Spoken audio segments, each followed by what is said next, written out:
పేదరికం, మూఢనమ్మకం ఓ చిన్నారి ప్రాణాలు తీశాయి.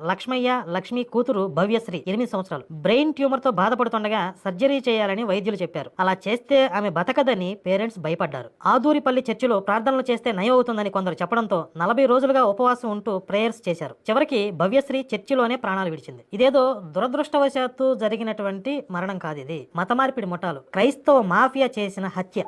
ఎంతమంది ఎన్ని దరిద్రపు కొట్టు సాక్ష్యాలు చెప్తున్నారో. అలా జరిగిపోయింది, ఇలా జరిగిపోయింది, నాకు కనపడ్డాడు, ఎదురొచ్చాడు, వాటేసుకున్నాడు, కబులించుకున్నాడు, పాటలు పాడాడు, డాన్సులు చేశాడు. ఇలాంటి దొంగ సాక్ష్యాలు విని విని విని వీళ్ళు కూడా మా పాప విషయంలో అద్భుతం జరుగుతుందని చెప్పి ఆ తల్లిదండ్రులు ఆశపడి చికిత్స చేయకుండా చర్చిలో ప్రార్థన చేస్తే ఆ పిల్ల చనిపోయింది. ఈ మూఢనమ్మకాలు వ్యాప్తి చేస్తున్నటువంటి దరిద్రపు కొట్టు లుచ్చా మతం ఏదైతే ఉందో ఆ లుచ్చా మతం మీద మేము ఎందుకు పోరాటం చేస్తున్నాం అనేది ఈ రోజు సజీవ.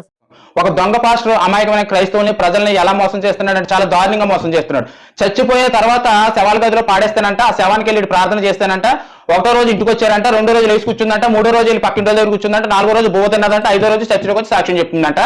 ఏంటండి జనాలు ఎలా మోసం చేస్తున్నారు? ఆ చెప్పేవాడు పాస్టర్ దొంగనా కొడుకు. అక్కడ ఉండి జనాల కన్నా తెలియాలి కదా, చచ్చిపోయిన వాళ్ళు తిరిగి వస్తారా? ఈ పాస్టర్ పాదికి హాస్పిటల్స్ ఎందుకు, మెడిసిన్స్ ఎందుకు, ఈ డాక్టర్లు ఎందుకు? ఒక్కసారి హిందూ బంధువులారా, క్రైస్తవ బంధువులారా, ఒకసారి ఈ వీడియో చూడండి. ఆడికి వెళ్ళి ప్రార్థన చేసి మళ్ళీ మనం తీసుకెళ్లి ప్రార్థన చేయగానే రెండో రోజు ఏం జరిగింది? రెండో రోజు సవాల్గా వచ్చి బయటకు వచ్చిన రెండో రోజు దేవుడు లేపి కూర్చోబెట్టాడు. మూడో రోజు పక్కింటికి వెళ్ళి కూర్చున్నాడు. మూడో రోజు పక్కింటికి